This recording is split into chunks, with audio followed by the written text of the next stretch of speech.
Look at this cuteness behind me. Take advantage of that because he's not usually cute. Usually he's a terror, but he is a pretty Siamese cat, is he not? Good evening, everybody, and I'm sorry that it's so late tonight. It is Saturday, which I feel like makes no difference. I don't know why I said it. Hey, mods. Hey, Diana H. Marie Marion's here. Holly's here. Jennifer Ogle. Hey, Liz Tricks. Donna Cooper made it. There's Joanne Hawley. Chops World. Welcome, Chops World. Hey, Lady O. Hey, Cheap Chick. I hope that you come too. Jennifer, I know that you get nervous about that, but try not to be. Just give it a try and then step away if you need to. Then come back if you want to. I would really love to see you, but I also don't want to force that. But I appreciate it, and you're so supportive. I really want you to attend if you can. Hey, Ewa. Hey, Marie Marion. Rachel Sandy. Hey, Abigail. Dana Marie Music made it tonight. I love that. Hey, Bethany. Roddy Mom. Thank you for sending this. Thank you for sending this. I just opened it when I got home. I've been gone all day. Moose, I will make your brother come get you. Thank you. Thank you. Thank you. I need to actually crack it open and read it, but thank you. Abigail sent me a beautiful Bible too. So thank you for that. That was very, very kind of you. Bethany, did I say hi to you? Hey, Katie Fulton. I haven't seen you in a minute, babe. Moose, watch yourself, son. Armine, hey, DS Kitty Diane, Just Joan, Bohemian Luciferian Witch is here. Thank you, DNV. Hey, Gabby. Jen Finberg, hey, babe. Debbie Lovin' Life. Oh my God, 2 exciting things. Debbie's going to be at the Zoom tomorrow, but also she's in a live. Debbie's always the replay crew, and I love you, Debbie. Thank you for being here. Thank you for supporting. Sorry, guys. I'm gonna have to break this up. And Moose he's mean. He's mean to kid, and she's Moose. He's intimidating her. I can hear her like low growling. Hey, Kay Thompson, Just Jen, Taylor Miller. Hey, babe. Are you doing all right? Are you doing okay? Is there anything that's different? Guys, Taylor Miller, I think, is 31 weeks pregnant. We're just keeping an eye on her. She's been kind of having contractions, and we've been following and watching that. Let us know, Taylor. I've prayed for you about that. Hey, Sophia. Hey, Linda HG, Puka Vista. Hey, Anna Banana. I love that picture you posted. Thank you, Roddy Mom. Thank you again. Hey, Angie Mo. Yawn. That is so exciting, DNV. Bethany's like, no, you didn't say hi, but it's okay. Well, I thought I hadn't, so that's why I said hi. Am I joking about what? Hey, Heather, Charcoal Ninja. Hey, Hux. Yeah. Hey, you're back, little redneck. I'm going to have you, well, he's just sitting. He's okay for now, but I'm going to have you get Moose in a little bit. Welcome back, little redneck. And I said your name yesterday. I think it's Oak Island Girl. I think I said Oak is land girl. Let's just forget it. Let's just forget the whole thing. Welcome in. Let's just try not to think about it. Let's all just cringe and get over it. Love you, Debbie Zito. Have fun at dinner. I don't work weekends. Can I make the live on Saturdays? Nice. You do come in like once a week, but I don't get to see you very often. And I'm happy I got to see you. Cute. I need a card. I love that. Hey, Kim is blue. Deep depression today. Okay, well, I hope to lift you up. I hope this whole community does, Heather. That makes me sad for you, babe. Hey, Laura Beth, Deb HRN. She's still laughing about that. That's hilarious. Okay, Abigail, thank you for that. I love that, little redneck. It's Island, yeah. Again, let's just forget the whole thing. Let's just move on. Let's go crazy. Let's just move on. Hey, Diane, the Zoom. Oh, Roddy Mom. Okay. I didn't open that. I don't know why. So here's the problem. And this is embarrassing, but it's also not embarrassing. This happens to me. So your name is Roddy Mom on here, but I have to memorize your name otherwise. So I know exactly what you're talking about. I didn't open that. Per our email, remember, I didn't open that because it was kind of a surprise, and I kind of wanted to surprise myself at the same time that we opened the others, but I will open that. Then who sent me this? Somebody sent me this today. Okay. She's like, are you kidding? You're an idiot. I am a bit of an idiot, but at the same time, I'm already hot because I'm sweating nervously. No, I know what you sent, and you just told me what you sent. I was kind of waiting for that to be a surprise, but I thought that your name was on the other package. It happens, babe. It happens, and I apologize. Okay, do you want me to open that? Do you want me to open that and show it? I will, but I kind of wanted to open it with the other two. And I'm trying to be sneaky in my words because I'm not trying to give it away to the entire crowd. Don't cry. I have it. I have it. I just was purposely kind of saving that as a surprise gift. How do we get on the Zoom? And I'll wait for your answer, Roddy Mom. Thank you. Hey, Kelly Collins. Now I'm going to get super behind. Hey, Karen Dahl. Courtney Ann, welcome. Mods, can you explain this? You sound like Tommy. That's crazy. We do kind of talk alike. We're both very high energy. I bet that's what you mean. I hope I don't sound like him. Like, I hope I don't sound like, I already feel like I sound like a man at Jiffy Lube. Come on, you're making me feel worse about this. What was I saying? The Zoom. Can someone explain that? I don't talk about the Zoom. I don't try to sell the Zoom. I'm not trying to push the Zoom. Jessamine, Jeannie Hansen, love you, babe. Hey, baby steps, cleaning as I listen. You sound just like me. I'm always cleaning if I'm home. I love you, babe. And thank you for being here. Thank you for your super chat. Hey, Erica. Hey, Charlene. Welcome back. So the Zoom call is, I'll just explain this. The Zoom call is a call that we do at the last Sunday of every month. And it's for the 3 upper tiers of the membership levels. I don't talk about it much because I don't want to sell it. Like, you don't need to join. It's fine. It's fun doing a stream here. The Zoom is just fun. It's very therapeutic. It's very fun for someone like me and the rest of us because we're looking at each other. That's the only difference. It's a little bit more intimate and it's not for everybody. That's why I also don't really, hey, Jen O. Hey, Brock Bandy. I love that you're over here. Hey, Maisie. The Zoom is not for everyone. So I don't really like, for the people that go, they've been coming to the Zoom for over a year. We love it. It's super therapeutic. We all get to laugh and look at each other and we do a little crying. And the only difference is 1, we see each other, and 2, sometimes I talk about stuff a little bit more in detail that's private to my life in the Zoom, just because I feel it's not that I don't want to do it here. It's just I'm looking at you and you guys are engaging with me and you can tell me your side of things. No, Charcoal Ninja, it's the Gertie Fred, and then there's a one-on-one tier. Hey, Melissa. See, this is what happens when Reese calls you out for not being on live. You end up having to become a member. Oh my God. Are you mad at me for that? I hope you're not mad at me. I did that on purpose because I knew that you would think it was silly. Now I feel guilty about that. Boy, we're not off to a good start. Is there nudity on the Zoom? You better believe it. Yeah, it's full nude. Are you kidding? Come on. Get your life together. Give us a call when you do. Now, I would do it nude, actually, but I don't think they would. Some people get nervous about just coming on and like saying hello and telling their life story. I don't think they're going to do it topless. I would. I absolutely would. Okay, where's Roddy Mom? Is she still mad at me? I haven't seen an answer. Roddy Mom, are you upset with me? Oh, there she is. Just show the top 2 things on there. Save the other 2. Okay. Do you need me to do it tonight or can I do it on the next stream? Would that be okay? Because I haven't opened it. I didn't open it intentionally. I was like, I kind of want to open this with the other 2. You know what I mean? I'm trying not to give too much away. Would you be upset with me if we do it on the next stream? There's nobody here anyway. No one comes on Saturday nights. Weekend streams suck. I don't even like streaming on Friday, Saturday, or Sunday because nobody attends. People are living their life and I get it, but I don't have one. So I expect you to be here. Okay, Debbie, just making sure, because then I felt guilty about it. I felt bad. This is why I can't keep any friends. Bethany, don't worry about it. This is why I don't even sell or talk about the Zoom. I talk about how much fun I had in it. I talk about something I'll learn from it. But okay, thank you, Roddy Mom. And I'm sorry I mixed that up. I really am.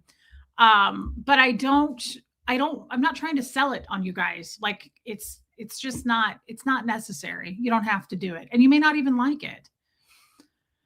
Hey, Jamie, watch part 2 of your Scientology story today, and your father was so mean to you for no reason. Well, maybe he'll have a change of heart. That's so nice to say. He won't.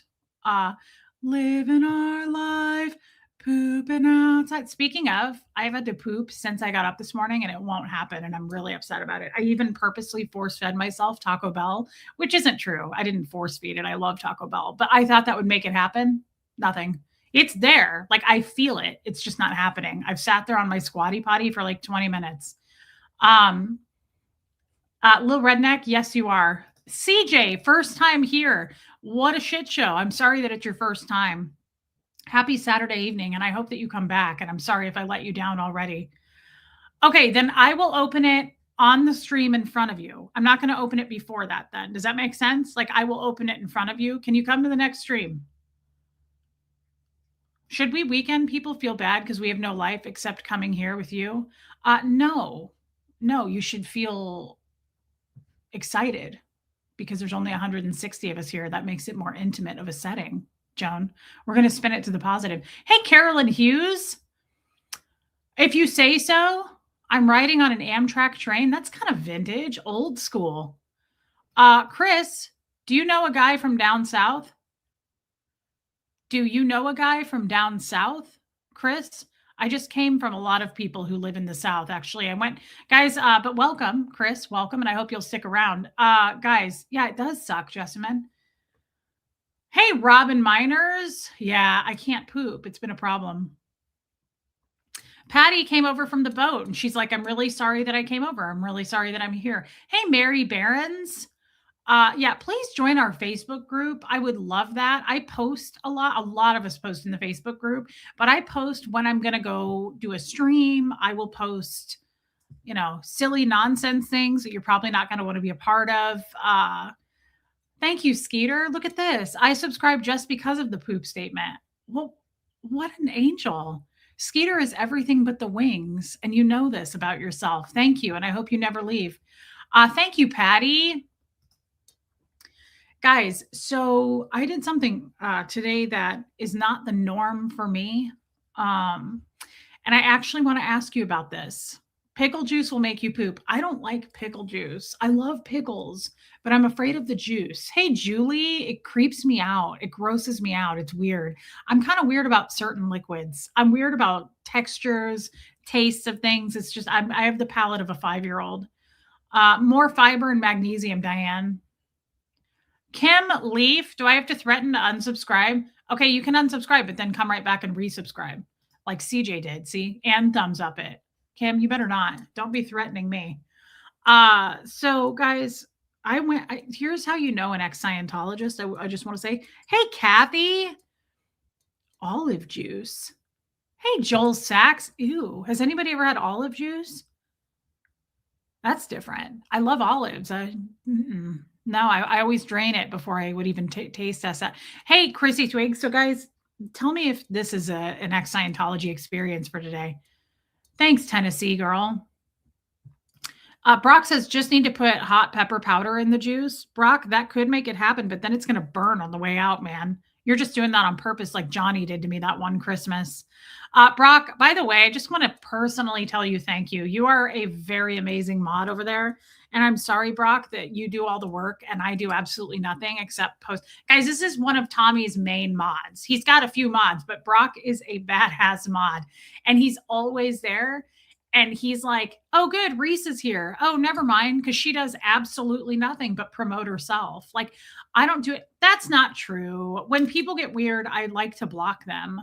But Brock is literally like, come follow Johnny. Hey, everybody, hit like and subscribe. He's doing what mods are supposed to do. He says hi to people when they come in. If somebody super chats, he's like, thanks for supporting the channel. I'm like, come follow my channel. Here's Relatable Reese. Just come over here. I'm like, hey, everybody, just come over here. Who gives a shit about what he's saying? Just come over here.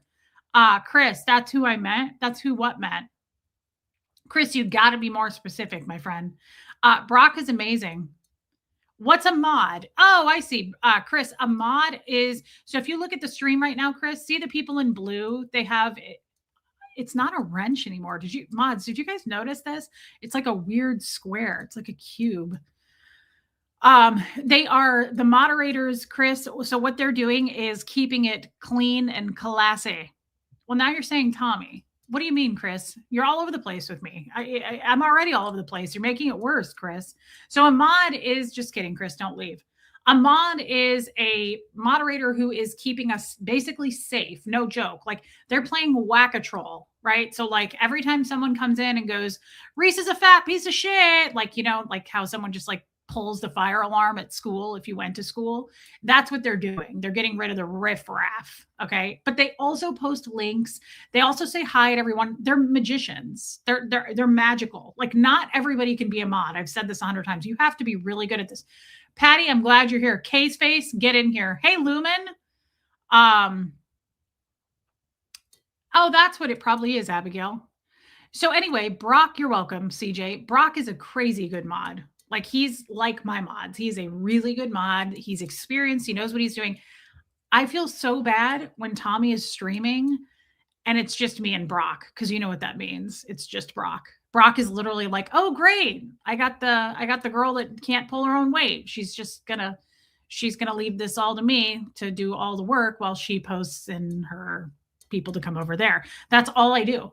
I told you guys, I'm like, Brock is like, and thanks for stopping by. And I'm like, but stay classy. And Brock's like, but also thanks for stopping by. And I'm like, but mostly stay classy. Come over to Relatable Reese. Like, I'm just like chopping up poor Brock. And it's sad. And I'm glad he's here. I'm not sure you do great. You're just saying that. Keep saying it. Keep going. Thank you, Brock. I have incredibly low self-esteem. Hey, SoCal Joy and Martin, we do see you, brother. Hey, Tammy. Hey, West Coast Fancy Nancy. I know, me too, Case Face. I literally am like, but mostly stay classy. Stay classy. Come over to Relatable Reese. It's really embarrassing, but I'm going to keep it up because at this point, you should be yourself, right? You should just be yourself. Jill Herman, welcome in, babe, and happy Saturday to you. Hey, Mama Bear, welcome back. Oh my God. Guys, Maine is even back. He said he'd be back and he came back. I thought he was lying to us. Every man in my life has said I'll be back and they never show up. Wow. That's thrilling. Thank you, good sir. Thank you for coming back. Mama Bear, I'm looking at you too. Yeah, Patty Brinker, you're absolutely right. Little Redneck is like, that's how I came over here. That's how a bunch of you came over here. I was like, hey, everyone, don't listen to Tommy. Come subscribe to me. And then you guys came over and you were like, what kind of horror show is this? What kind of shit show? And it's just like a train wreck. And you're like, I can't stand this, but I can't look away. Hey, Amy Edge. Hey, Kim Leanne. I hope I see you tomorrow. Do you know a guy from down south? I couldn't remember his name. Then you said Tommy. I don't know what you mean by south, but then again, I was raised in Scientology. What do you mean by that? Like I'm in Tennessee. That is the South, dude. So what do you mean? Where are you going with this? Please expound because I want to answer. Hey, Mop Man, welcome in. There's Lexi. Glenn Hub says you're a brave heart. What? That's such a sweet thing to say. Why is that making noise again? Okay, I fixed it. I would love that, Taylor Miller. I would absolutely love that. So, hey, Archie's mom even came back. Guys, I'm shocked. Central America. Is that where Tommy is, guys? Is Central America where is that where he's in Ecuador? I don't know. Oh, okay. There he is. Hey, babe. Okay. Can you please talk to Chris and explain yourself? Because I don't understand directions. And Chris is trying to get me to like GPS where you're at. I can't honestly put air in a tire. Hey, Cliff Ann. What the Fox came back. Thank you for gifting a membership. I know you're not new, but that was really kind. Can you believe that all these new people are like back for a second or third time? Be cool, everybody. This is weird. Oh my God, we have a newbie. Mods, lock the doors, quick. Everybody lock the doors. You're not leaving. Hey, we came back. So South America is Ecuador. Is Central America also South America? Is that the same thing? I guess I don't know. Hey, Wisconsin Barb. Ruby, first of all, we love your name. Second of all, you're really cute. You look like you're a go-getter.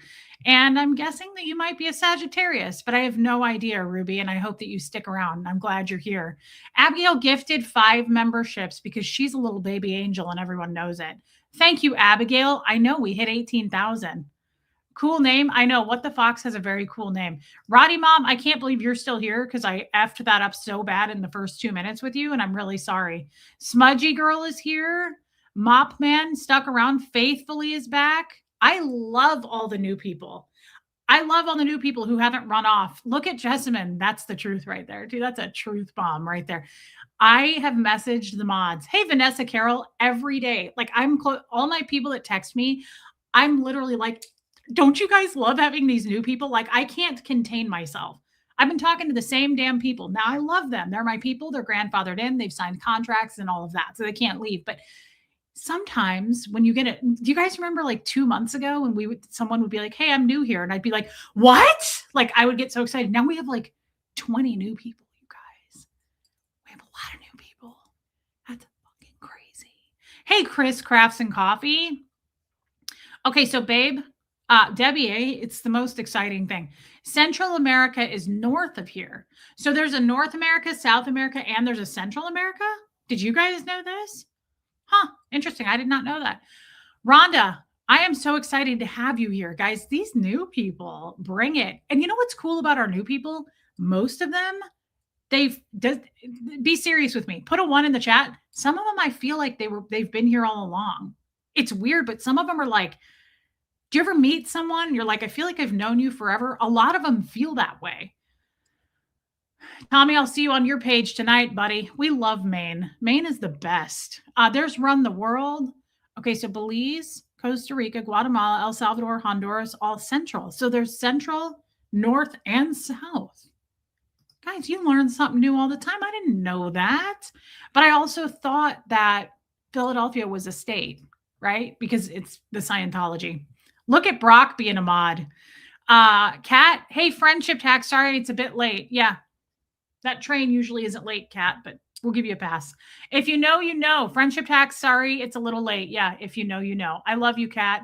It's okay today. We'll accept it. I mean, it is middle of February, but I was gonna send you a little receipt thing, just nudging you. Sherry's new here too. This is so cool. Baby Steps texted me today. I texted Joanne Hawley today. I have texted so many people, and I was like, are you guys like not able to contain yourself with all these new people? I love it. Babe says, think Panama and I think Belize, South of America too. Okay, well, I'm just confused, but that sounds amazing. We're returning newbies because we want to support you and watch your success. Speaking for myself only. I love you, Carolyn Hughes, and that is such a nice thing to say. Thank you. Julie, I'll send that over to you. One of the mods will. It's because a lot of us are cancers. I feel like you, Tommy, and Johnny are family. Cheap Chick, I love you. And your comment the other day still is just cream of the crop. It was just top. It was so good. You can't top it. Legally obligated, but I'd be here anyway. That's true. Yeah. Some of these people, guys, are grandfathered in. So it's just a whole thing. Like there were lawyers and contracts involved. And I'm joking, but some of you probably don't think I am. Case Face, thank you. I'm joking. Do you both really only pay the bills doing YouTube? Well, no, I mean, I also have my OnlyFans page. It's called Reese's Feet. It's called Only Feet. Feet and tits. Tits and ass. Tits and teeth. No. No, I have a job during the day. Tommy, I don't really know. You know, I'm going to be honest. He has watches that he sells and he fixes. So he's always made money doing that. But Tommy, guys, you have no idea how much cheaper it is to live in Ecuador. So he's living high. He's high on the hog, however they say it here in the South. As the frog croaks, or however they say. They've got all these sayings here. No, Tommy does just fine because of his lifestyle in Ecuador. And I also am his sugar mama because of the tits, teeth, and ass channel that I have. Feet, tits, ass, and teeth. Teat, feet, ass, tit. Tits, teeth. See, this is why I'm glad my mom doesn't watch me. You did. Yeah, you did, Melissa. Just keep it on the down low, girl. Jeanette M. I used to watch another podcast faithfully, and then one day I saw Tommy's podcast. Same with me. That's how I met him. He talked about you, so I checked you out, and I'm hooked. Can't wait for you to come on. What a baby angel. That's not really how I met him, but that's cute, and I'm glad you guys found him. Hey, BT. What's your obsession with teeth? I don't have an obsession with teeth, but I'm a big believer in, as a woman, in order to look confident, I always say tits out, teeth out. But I always say this, don't show your bottom teeth because that's very threatening and it also looks like you crapped yourself. Watch. It looks like you had an accident, doesn't it? When you're like, so just tits out, teeth out, ladies. You're welcome. Hey, Jody. Oh my God, Dana Marie, you're hilarious. Jeannie Hansen, YouTube jail 7 months. Really? Yeah, I'm so glad we figured out how to unblock you. Thank you so much for coming back into the chat. Love you, and thanks for being a member. Best way to live your life. Now, Katie Fulton really does live by that rule. Hey, Geoplanet Jane, because she has fake boobs, and they're the best anybody's ever seen. They pop out of the top of her turtleneck, which is really impressive. I don't know if the doctor sold it that way, but he should have because they're incredible. They come right out through the turtleneck. Everybody loves them, and everybody loves Katie, and that's they paid for themselves, honestly. Yay for all the new folks. Great positive energy, except for me, except for the person talking. But thank you, baby steps. Thank you again for your super chat. Sam, hey, Heather Snoopy, the Bend, and Snap. I get that very much, Patty Brinker. Does she have tattoos? I think she might. She might. But I just know that her boobs really, really come out of that turtleneck in a beautiful manner. Sam, I finally made a live stream. Love your last 2 streams you did. Very intense. Thank you. Yes, thank you. And thank you for coming back. She's like, this one, however, sucks. I saw the last 2. She's like, but this one is falling flat. Is there anything you can do to fix that? And I'm like, no, Sam, it's just the way it is. I don't even know what I'm going to say. Me too, Lumen. Do you have a plan for LA? No, I still don't even have a place to stay Friday night. So that's kind of how my life works these days, Kim. And I wish I had a plan. I wish that I had a plan for my life in general, and it just doesn't seem to be working. So speaking of, guys, speaking of being a Scientologist, is this a normal thing? Because I don't think it is. I think this is my Scientology. I did one of the worst things that a situation you could put me in today, I would say. It was probably one of the worst things, only because I don't get excited about stuff, but I also don't get upset about stuff, right? So that's from the bull baiting and the desensitization. Hey, Sandro Social. It's the religion that I was born and raised in. It's a cult, but they say it's a religion. Scientology, yes. Hey, Kathy Burkhart, Linda Garden Lady. If you really want to know, 2 days ago, I did a stream entirely on Scientology. What was it called, guys? I can't remember, but it had the word Scientology in the title. And I recommend you watch that because it was very serious and it talks about my entire kind of Scientology. Hey, Radiate Life Upbringing. I think that's what it was called. My upbringing in Scientology, something like that. Thank you, Mama Bear. I love having you here, Mama Bear. You're very, very kind. Martin. I'm still recovering from that stream. Very intense. Well, let's lighten it up a little bit. That's one of the beautiful things about my upbringing in Scientology is it was so bad and awful that I think I just developed like a trauma response. My whole personality, I think, is a trauma response, to be honest with you. But my sense of humor came from being a piece of veal in the dark. How long are the Zoom calls? I don't think you want to know the real answer to that. I love you, Joel Sachs. I don't think you want the answer. Do you want the real answer? I think we should just not give you the real answer. The last Zoom call was 17 and a half hours. We really get into it. Now, here's the thing. Thank you, little redneck. I've been trying to cap them at 8 hours. The last few months, we've done like 12 hours, 13 hours. Last month was our longest Zoom call. Now, don't let that scare you. Hey, Heart, here's why. People come and go.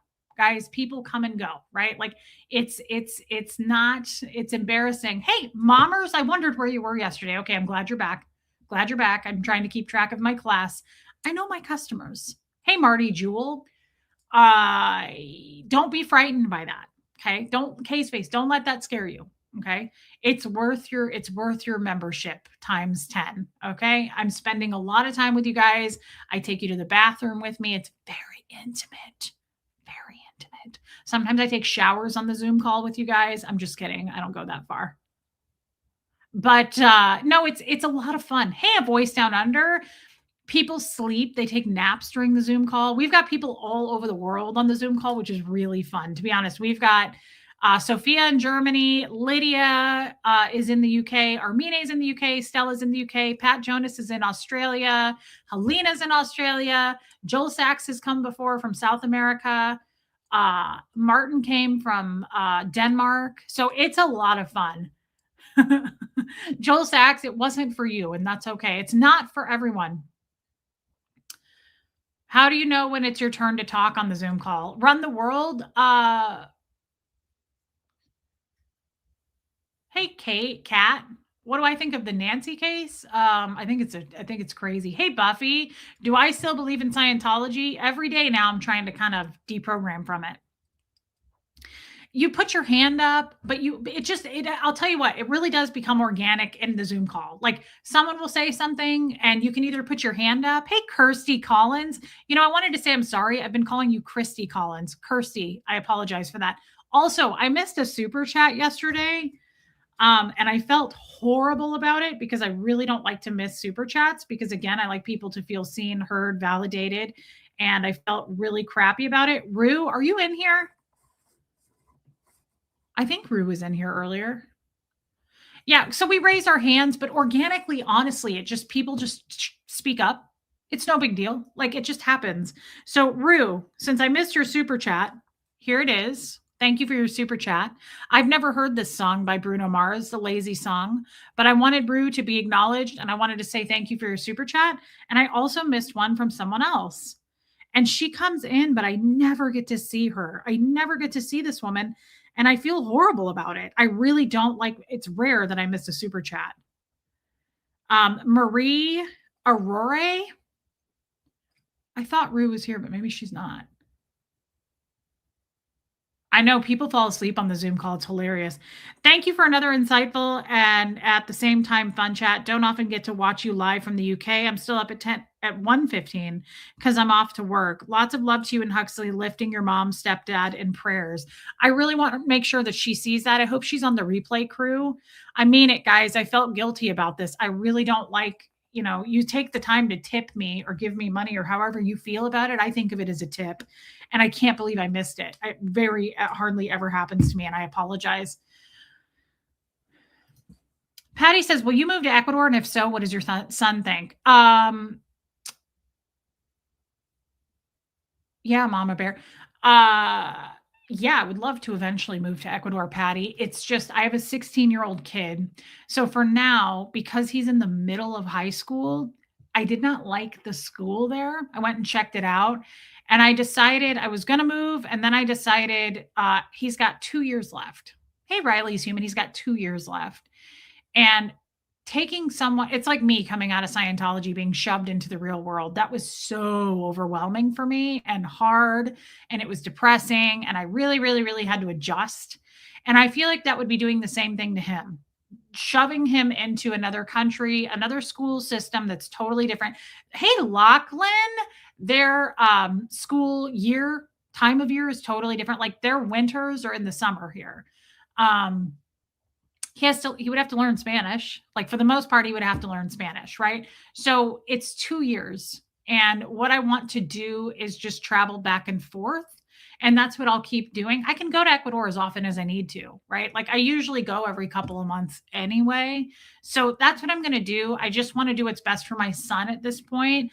I wouldn't have to make a huge adjustment, right? Like I would be doing kind of the same thing there that I do here. I love it there. He would be having to shift to an entirely new situation. And I don't like that for him. And he wants to go to college, hopefully, right? If he can get into a college, he wants to go to a college.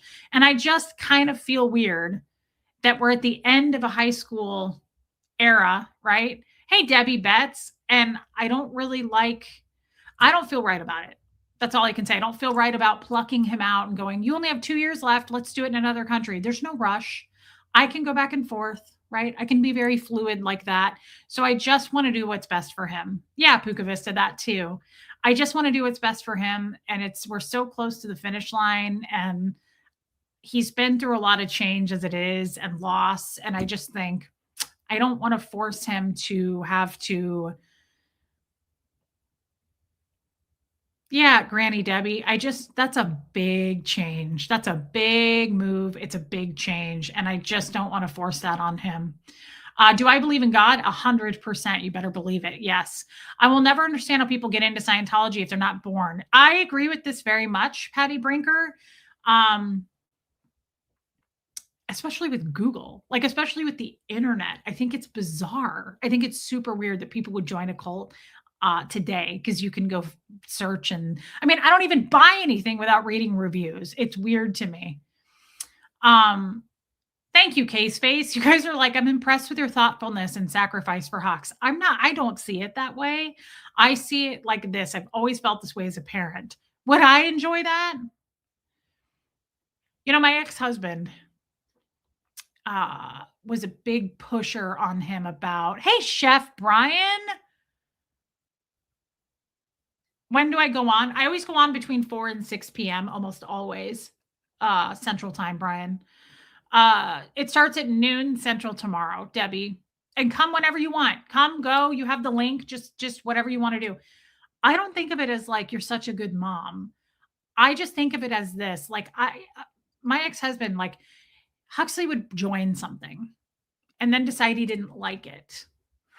And I'd be like, he didn't like it. That's okay. He tried it out. He didn't like it. And my ex-husband would be like, no, it doesn't matter. He needs to see it to the finish. He needs to go through it because he agreed to do it. And like, I don't like people doing that to me, if that makes sense. I don't like things being forced on me. I like to have choices. So I'm the same way with Huxley. I wouldn't make him do anything if I wouldn't want it done to me. So that's how I feel about Ecuador. I'm like, I'm 41. Ecuador will be there in a couple of years, right? I want him to be settled with whatever choice he makes with college, or if he gets a steady job or whatever he does. I just want to make sure he leaves the nest, lands on his feet. I can until then go back and forth. That's no big deal for me. I have a house sitter. I have people who can watch my pets. Like, it's no big deal for me to go back and forth. So until then, I just think, why would I pluck him out of his environment and shake him up and go, learn a new language? You're going to finish school here. He would hate that.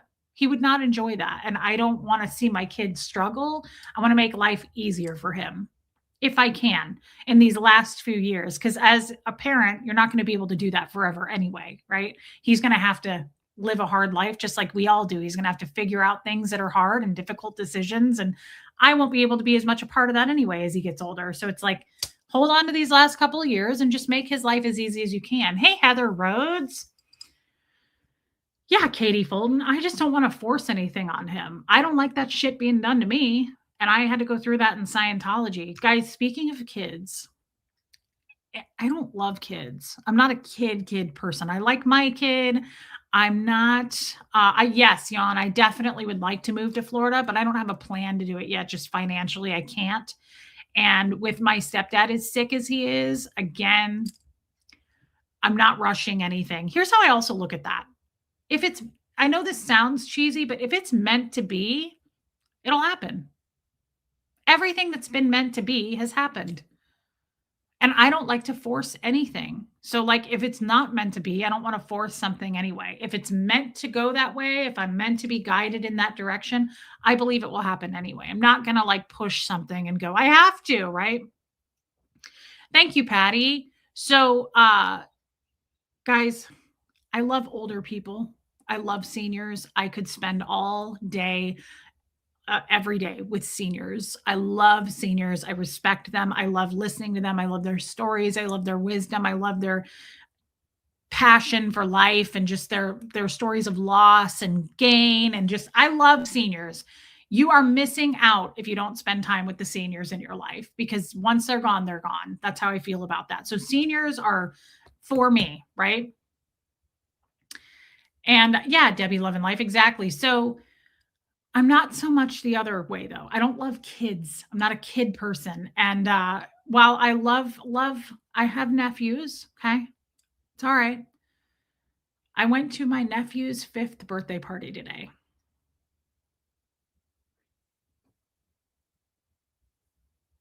I don't know. I don't know that that's the right place for me to be. I don't know that that was the right place and time for me to be. And I was sitting there and I'm the only one there without a kid. Huxley was like, hell no, I don't want to go to that. I was like, okay, I don't blame you. I don't, it's all right.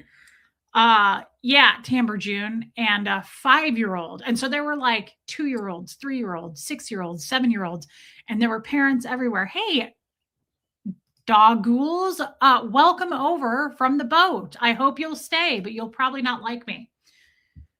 Guys, I realized today, like, is this me? Is this normal human behavior or is this ex-Scientology behavior?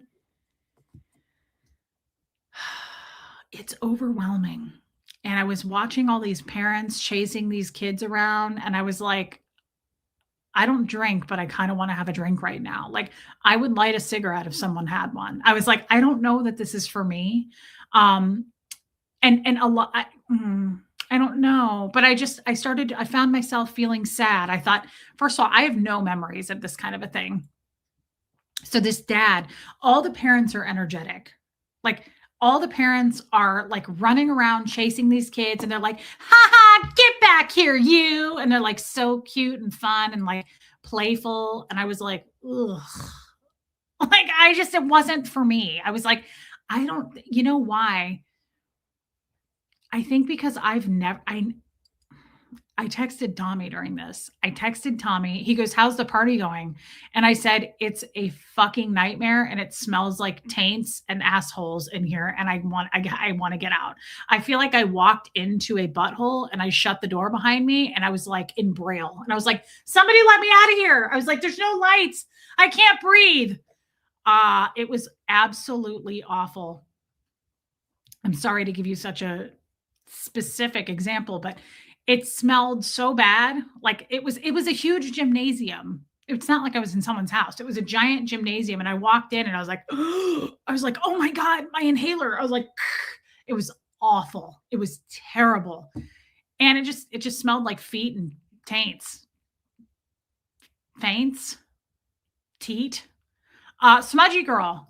Yeah, Kim is blue. I can tell that by you, girl. We'd get along just fine. Hey, Shannon C., welcome over. Smudgy girl, thank you for being a member. That really distracts from the crowd. Thank you so much. That changes the subject very well. No, it was not for me. It was very much not for me. And was it at a play center? Yeah, but it was huge. Like, it was like a, I don't know. You have kids, Pat? I don't know what it's like. So Tommy texted me and he goes, how's it going? And I was like, I want to put a cigarette out on my cornea. I was like, and I hope my sister doesn't see this. This is for my nephew's birthday party. My poor sister is probably going to see this or get wind of it and be like, I hate you. Never talk to me again. She has to understand I have a 16-year-old and this is the point. Tommy goes, how's it going? And I was like, it stinks in here and I got to get out of here and I'm starving. And I was like, I don't know what to do. I'm the only person here without a kid. Like, I don't know how to fit in. I'm not like one of you guys. And I said, it's too many kids. There's too much energy for me. Like, I was overstimulated. I'm not going to lie. There was 25 kids there and about 50 adults because the moms and dads were there too. So I was just like I would like sit there for a minute and some kid would like run by me and be like, ah! And like cough malaria into my face. And I was like, oh my God. I was like, get it off, get it off, get it off. I was like, I have tuberculosis. Sorry, Renee B. I'm not making fun of you. Can kids give you syphilis? I was like, oh my God. I was like, Mom, give me some more of that hand sanitizer. I am a weirdo about that kind of thing. Sorry. DS Kitty Diane says, my grandson turned 6 yesterday. His kid party was today. I skipped to the big kid fest, but I took him out yesterday and let him open his present. Okay, so I'm not the only one. Hey, oh my God, not that nonsense. I'm not the only. I don't feel as bad right now. I don't feel as bad. Like, I sent him his gift on Monday. I got a video of him opening it. He loved it. He's really, really cute. Did I have birthday parties for my son? Great question. I'm going to answer that.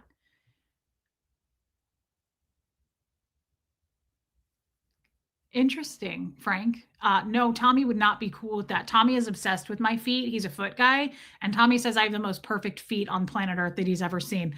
Thank you for your super chat. And thank you for understanding and siding with me so I don't feel so alone. Hey, Karma Charms Kittens. So here's what happened. Tommy goes, how's it going? And I was like, awful. I was like, it's awful. And I said, I'm overstimulated with all these kids. And he was like, I get it, babe. And I said, I don't think I'm a kid person. I said, and I'm really glad I never was one. And then I realized what I said. And it's true. Hey, Linda, I was not a child.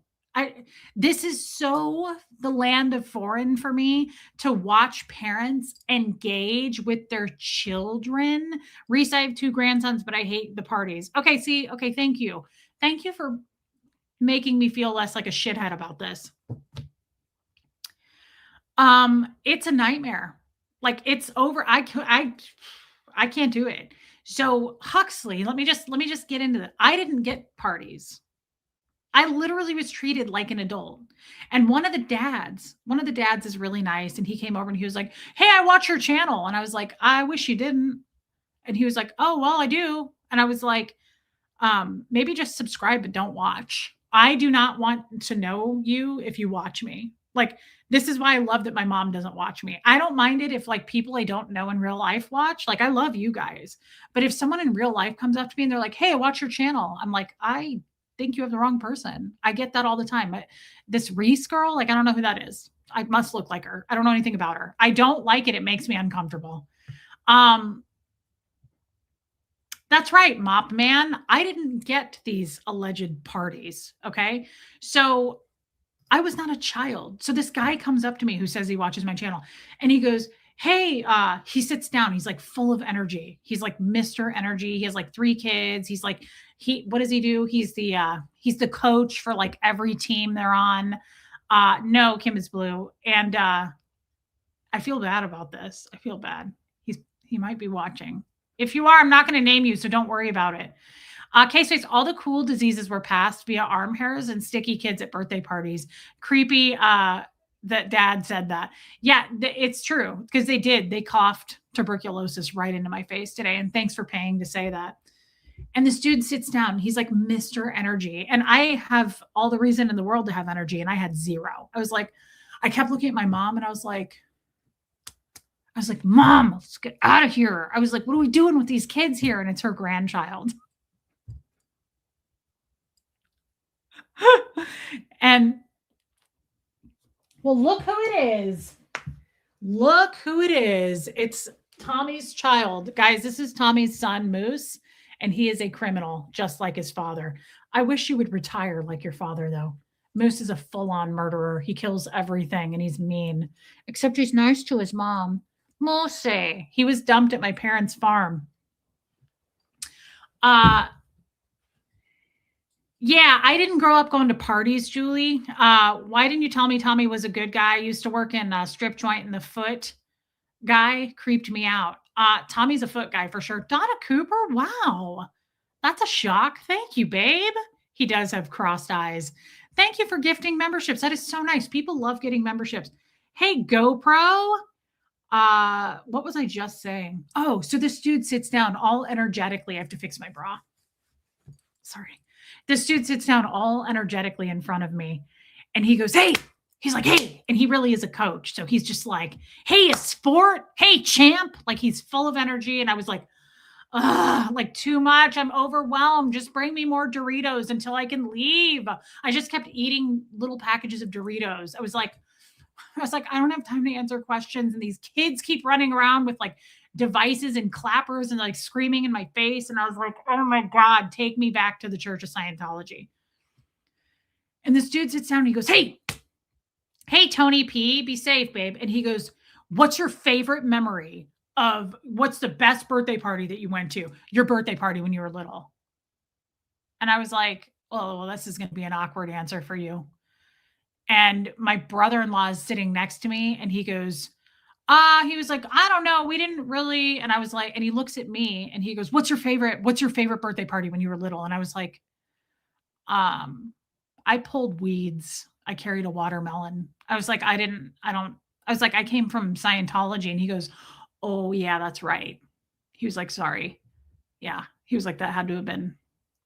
I said, yeah, I mean, all of us were treated as adults. So I was like, yeah, I mean, like I had a boyfriend at 14. So I was like, I was smoking cigarettes. I didn't really have time for birthday parties. And he was like, yeah, he was like, sorry about that. And he like awkwardly got up and walked off. And I was like, good to see you though. Good to see you. I was like, Mom, let's get out of here. I was like, get me more Doritos quick.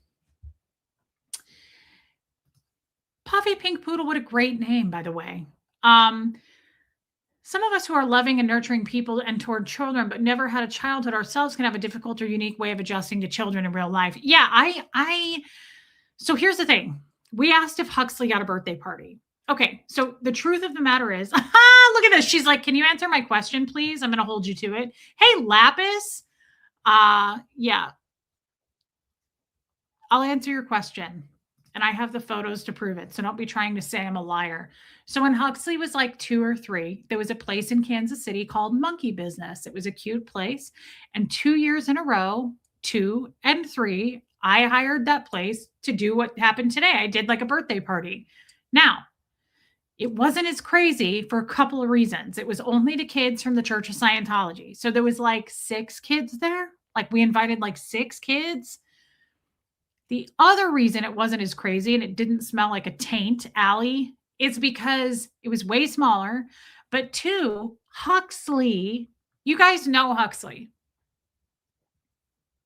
Huxley is the most wise beyond his years, old soul, quiet, chill mother effer.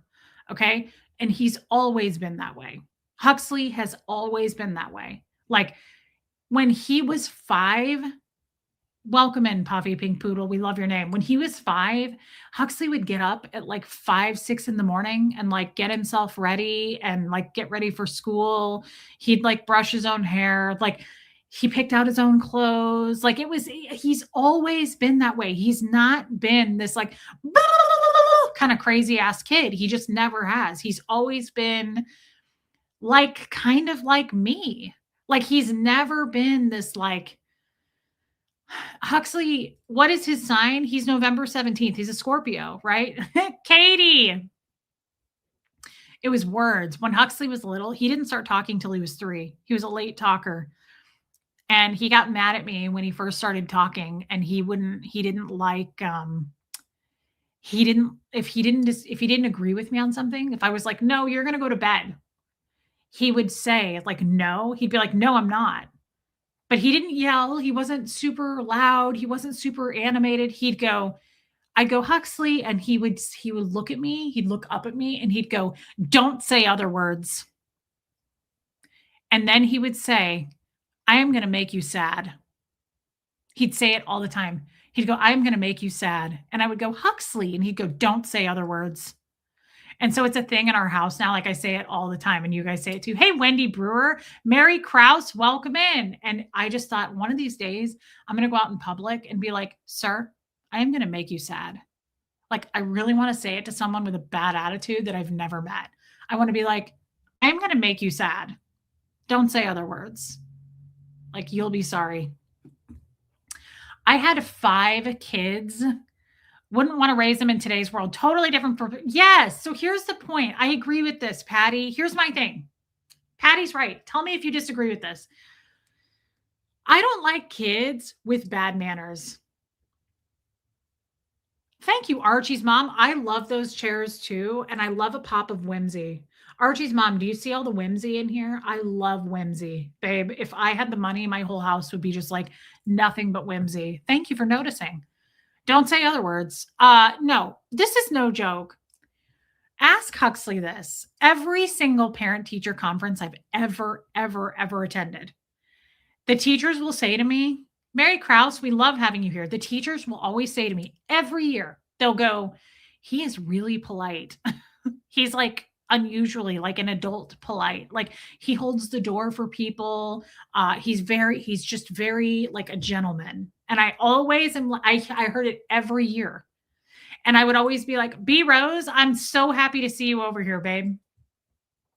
And I would always say, is he respectful? And teachers would be like, above and beyond. Like, yes, he's very respectful. Like he's just super, like Huxley's just always been like that. So and you can ask him, I would have never put up with nonsense either. I could not have had a kid that was like insane and like hard to I don't want to say control because that doesn't feel right, but just hard to deal with, I guess. He's never been that way. So when I see kids that way and the parent is just like, don't do that, I'm like, oh, I can't be around this. Like when kids are like screaming in public and just like in full control and the parent is not, I'm like, love you, Tammy. I just get overwhelmed by it. And thankfully, my kid has always been the way he is now, right? God knew what I needed. Yes, Tennessee girl. He was matched to me perfectly. He was that way as a baby. Raymond, are you what? He was that way as a baby. He's like as an infant. He slept really well. He was not cranky. He just never fussed or gave me a lot of issues. Do you have arranged marriages in Scientology? Great question, Kirsty. Sorry, I have to fix my contact. It is Jeannie Hansen. It just is. Susie, CJ, you're an angel. Thank you, we. Do you have arranged marriages? No. Now, it's preferred and almost all the time, Scientologists marry other Scientologists. I did not. I mean, my first marriage was to a born-in Scientologist, but my other marriages were not. It was very frowned upon, but they also just expected me to. It wasn't the worst thing because they wanted me to recruit and bring him in as a Scientologist. So, did Tommy say something? I don't see him. Someone just said something to Tommy, but I don't see him. Okay. I don't think he's here. I did not meet Tom Cruise. No, I met John Travolta, though. No gentle parenting here. I used to always be the aunt who would threaten. Oh, and you know what? I need to answer Lexi's question. I did answer with the parties, but so he had a birthday party at 2, he had a birthday party at 3 in those places. After that, until we left Kansas City, we had a party every year at my mom's house in Kansas City. So my parents had a house there, even though they lived here. They owned a house in Kansas City because they would come visit me and Huxley. So they flew in every year for his birthday. We would go get a cake. My mom and I would go get like some streamers and tape them around the house. And it was just us. It was a private, very intimate, just family party. So that's another reason I'm not used to. It was just kind of old school. It was like something you'd do probably in the 80s. We just celebrated. We have cute videos of it from when he was little. As a matter of fact, I saved a picture today of me and Hux when he was little. He had just woken up from a nap. Look at his little face. Look at how little he was.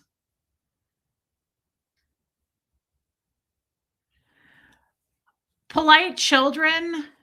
Yeah, Tony P. It was just a very intimate little party. Polite children are often a reflection of their even lovelier parents. Such a blessing for sure. Your son seems like a pure sweet Hux. Thank you so much. I don't know if that's true. I feel like we just got lucky. He was born that way. He was always so good. He was so pure. Like he would never, like I always loved about Huxley, he was always kind. It's important to me that you're kind to animals, but also little kids. You know how little kids will like step on and hurt insects? That always bothers me. I'm weird about animals, and I mean down to ants on the ground. I don't like that when kids are like mean spirited. He never did that. So like there were just always little things about Huxley that I was like, he was just born that way. He was always just so kind and he was so sweet. And I just always, I feel lucky. I don't think it was a result of me or his father. I think he just came into the world that way. How did you meet his father? I met his dad when I was 9. He was 9 and I was 14. He was at the Church of Scientology. He didn't go to school. He was raised in the church.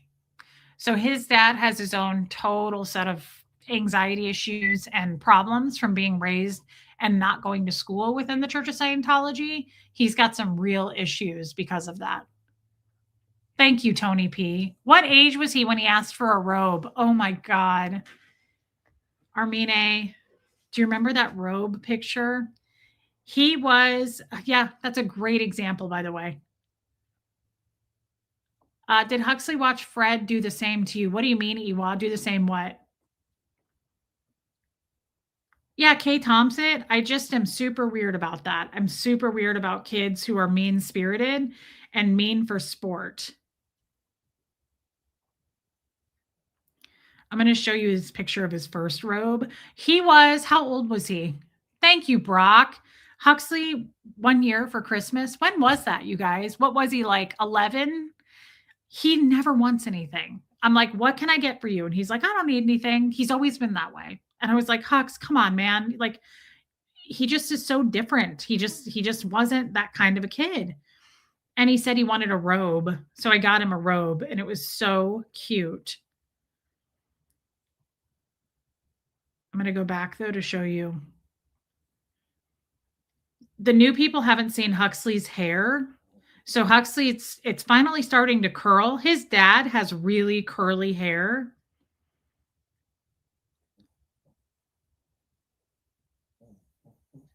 Gertie's snoring.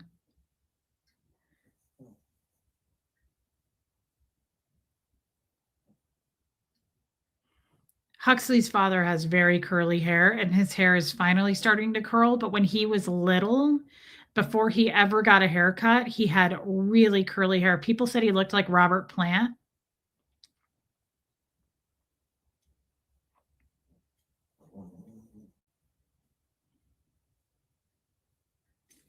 That's Huxley's dad, just so you guys, if you want to see a picture of him. That's Michael.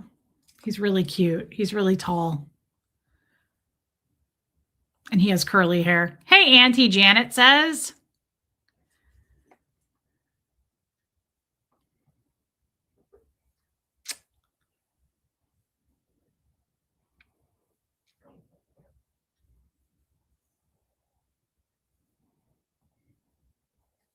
Like, this is so cute. Huxley and his dad with the pumpkin patch for a school thing we went to.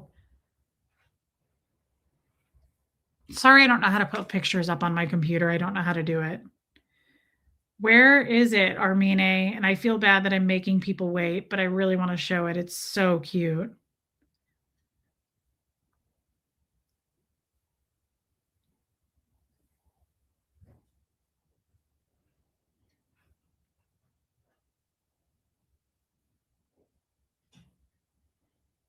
Huxley was just always such a peaceful little boy. Look at this. Look at his kindergarten picture, you guys. This is what I mean. He looks like he's on his 4th divorce and he's a real estate agent. Like, that's his kindergarten picture. Looked like he had a full-time job. He was he was always such a, like, just a little adult. He's always been that way, but you're going to go crazy when you see his hair before he ever got it. Here's Huxley's hair before he ever got his haircut. Look at his hair. Look at that. That was his hair.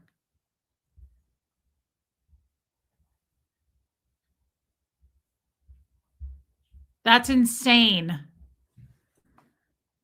I loved it.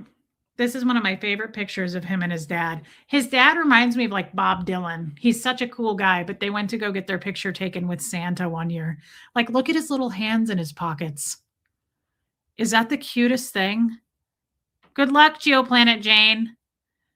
Is that the cutest thing? They're so cute together. That was, of course, when we were married. So cute. I know. It's so cute. Speaking of 5th birthdays, oh my God, stop it. Look at his little sweater. That was at my mom's house. That was their house in Kansas City. That was at the first birthday party.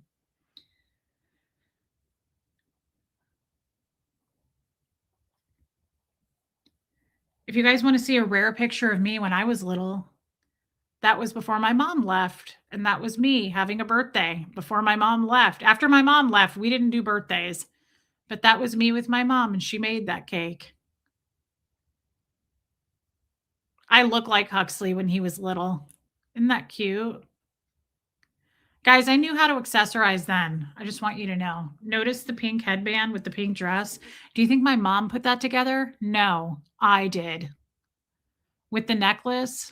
Come on. I've been doing that for a long time. Armine, we just may not find it.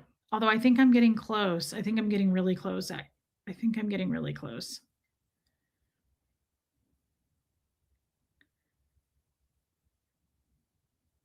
Like Huxley has always loved animals. Look at him petting a goat. Look at him hugging on that little goat. Thanks, Archie's mom. He looks a lot like me. Yeah, when I was little, he does.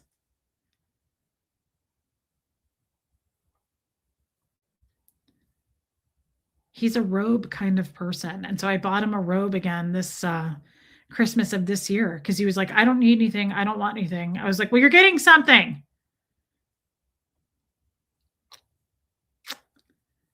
Well, we just may not find it, but that's okay because we saw some really cute pictures of him. And God, he's so cute. Look at him on the thing. Look at his hair. Look at this child's hair. Purple RN, you know it, babe. You know it loud and clear. I know how to do stuff. I know how to accessorize.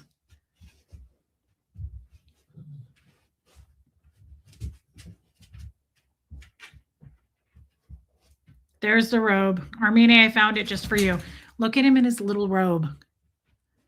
Look at his jammy pants and robe. Vanessa Carroll, thank you. Is he so cute? Look at his damn hair. Have you ever seen hair like that? Look at him. Look at the hair. Is that the cutest thing in his little Grover t-shirt? Stop it. Oh my God. I know. It looks like he swallowed a hand grenade. Ugh, guys, he was a cute little boy, and he's still so cute. Huxley is so good looking. And he's like his dad. They're both very classic, very good looking kids. His dad was a good looking kid. And speaking of dads, I have a picture of me with my dad, which is also incredibly rare. And since we've been talking about my dad, I thought maybe you'd want to see a picture of him. This is my dad, if I can find it. I went past it. Here it is. This is my dad holding me with a cigarette in his mouth. Michael does not have more kids. No, we didn't put any product in his hair. His hair just looked like that. My dad, this is me. We got a cigarette in the mouth. We got a bass on one side, and we're holding a baby. That's me. I wish I had that t-shirt. Nooners, in and out in minutes. Omaha, Nebraska. Nice legs. That's me and my father. Great hair. That's where Huxley probably also gets it. How were you able to take Huxley when you left? Well, who else would take him? Nobody's going to take Huxley, not on my watch. Sorry, I took him. I'm his mom. His dad and I were divorced. I was already remarried, and I have full custody. So I just took him when I didn't leave Scientology. Yeah, Copper. Hey, babe. So it was easy for me to take him. But I was going to say, I think it's a little bit sad, and it's a little bit weird. And it's like, I don't have, I'm being serious about this party I went to today. I don't know if it's normal or if it's yeah, Tony P. His dad and I've always had custody since his dad and I split up. I've always had him full time. Gene was handsome. Yeah, he's not a bad looking guy at all, lady. Oh, hey, Joan Marie. I felt sad today. I felt some sadness today watching this whole birthday party, in all seriousness, take place. His dad didn't want you to leave him.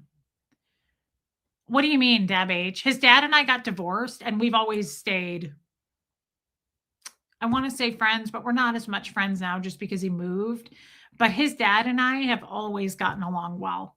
We've never had any issues. We've never had any fights. We just didn't want to stay. We were married for almost 10 years and we just weren't in love with each other. It was a quick marriage and we loved Huxley and we loved each other. As far as his dad and I were very close friends, but we were not in love with each other. Like I was not sexually attracted to his dad whatsoever.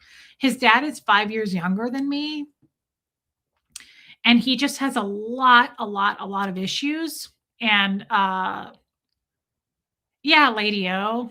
Does he see Huxley? Not much. Not very often, no.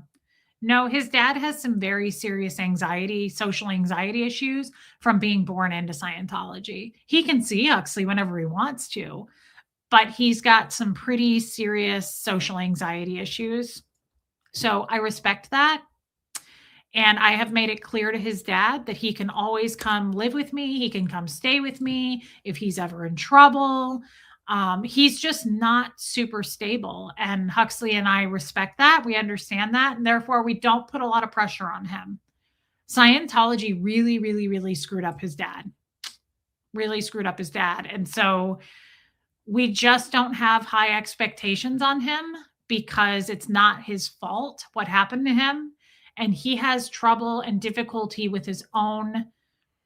He has a hard time with his own self, taking care of his own self, right? Like his own mental wellness is tough for him. He struggles. And so I've made it clear for years and years and years, you can always count on me. Like if you ever need me, I'm never far away. You're never alone. I don't hold anything against his father. His dad just struggles because Scientology really hurt him. And is Huxley Michael's only child? Yes. Yeah. And I married Michael when he was 19 and he's what? 36 now. So we've been divorced for a long time. And yeah, prayers for Michael, 100%. He's not in Scientology anymore. No, but I will tell you, Busey Sailor, Scientology really harmed him. I don't know how to put this. He had way better parents, I thought. His parents acted very much like they loved him. They raised him in Scientology. My parents were not around. Mine were non existent. I was raised in Scientology. We had a very different backgrounds in Scientology as kids. The difference is he was left alone and didn't do as well. I don't know how else to put that. Yeah, oh yeah, Wendy. He talks to him on the phone. Michael was not as, I don't want to say strong, but he did not do as well being home alone, left alone. But the other thing, the advantage I had is at least I went to a public school. Hey, Original Ann, I went to a public school until 9th grade. Michael didn't go to school. His father was a dentist and his mother was a full-time staff member at the Church of Scientology. Thank you, Vanessa Carroll. And he had a brother who was 4 years older, who was a full-time staff member, full-time trained auditor, starting at like the age of 10 or 11 in the Church of Scientology. They put him in full-time staff. His brother, yeah, Marissa, his brother, no, they're not around him anymore, Tony.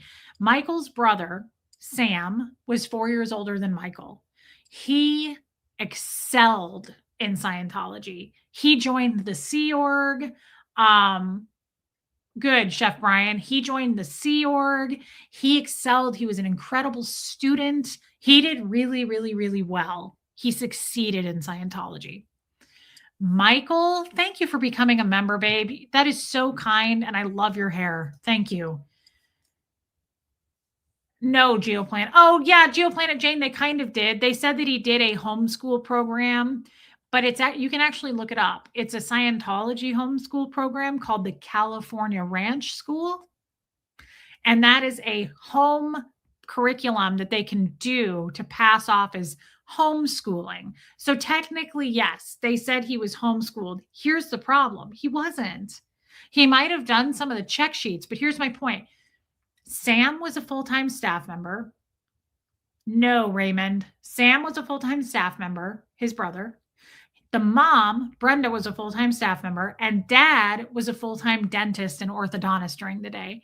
So they left him at home, or he would go sit on the couch all day at the Scientology org. So he had a choice, but he was never in school. And for the most part, he stayed home and he just played video games all day. So he was not socialized, and he was forced big time, guys. He was really, really forced to do things he did not want to do. No, I didn't. So the problem is this. Like me, I was raised alone. My sister was gone. He was raised with his brother, who's 4 years older, that excelled. He was the golden child in there, right? Hey, they love, welcome over from Tommy's page. We got another new person. Thank you for being here. So he excelled the older brother. He didn't have any problems. He took right to Scientology. Michael did not. He was scared. He was introverted. He always was socially very different. His brother was very extroverted. Michael was not. So he was forced to do all kinds of stuff in Scientology that broke him. Broke his spirit, broke him. They forced him to join staff when he was like 15. He didn't want to do it. Like he would cry telling me stories. It really, really, really hurt him. It hurt me too. But I came out of it going, I am determined to fix myself. I'm determined to unpack all this shit. I'm determined to go through therapy. I'm determined to deprogram. I'm not going to sit here in this. I have to be better than this. He didn't have the strength or the energy to do that. And I give him every bit of grace that a person can give a person, because it's not his fault. And Huxley struggled with it for a while. You know, like he was like, my dad can't do this. My dad can't do that. And I would just tell him, your dad can't do a lot of things, but your dad is an amazing person. And we will always love him. And he can do the best he can do. You know, this is a horrible example, but not to me. I realized this in therapy the other day. This is going to sound terrible, but this is a true thing that I realized. And my therapist was like, well, that's an interesting metaphor. I don't know what a metaphor is, but that's the word he used. He goes, that's an interesting metaphor. I was talking about certain people in my life. I don't know the answer to that, Tennessee girl. I don't know what autism even really is. Coming out of Scientology, that's not a word we use. Sometimes, I said this the other day, guys, and I mean this. You cannot expect, you have to put them on the shelf where they belong. You have to place people where they belong. And I think one of our biggest letdowns in life is that we expect shit out of people, and then we let ourselves down because they let us down, because they didn't do what we thought they would do. And to me, I said this to my therapist, and I do not mean this disrespectfully, so please don't take it this way. This is how my mind operates. To me, it's like having a special needs child. And I mean special needs either physically, right? Maybe they have a physical impairment, or mentally. I don't care. But it's like having a special needs child. Let's make it physical. And there's something wrong. Maybe they have something wrong with one of their legs, didn't mature properly or grow properly or whatever. I don't care. And you're putting them in a race with 10 other kids and expecting your child to do exactly the same. You can't expect that. They can't do it. It's like when I was placed in the cadet org when I was 7 and they took all of my medications away. I could not breathe anymore. I was in the Florida heat and I was asked to run every day with the rest of the kids. And I was on the ground. My knees were bleeding because I kept falling. And I was like, and they were like, get up, right? Like I can't. I physically couldn't do it, right? There's nothing that's not making fun of someone. There's nothing wrong with it. There's really nothing even wrong. We're not all the same. We're not all the same mentally. We're not all the same physically. I think I have some learning disabilities. I've not been diagnosed, but like I have a hard time learning because of how I learned in Scientology. It's okay. right? It's perfectly okay. In my opinion, it's okay. But that's how I see Michael. You know, Huxley used to be like, my dad can't do this, my dad can't do that. And I would be like, he just has different gifts. It's not that he can't. Hi, Caitlin, right? It's not that he can't. He has different gifts to offer. He can do amazing things in other ways, but he can't run to the finish line this way. And that's okay because he was brought up that way and they broke him.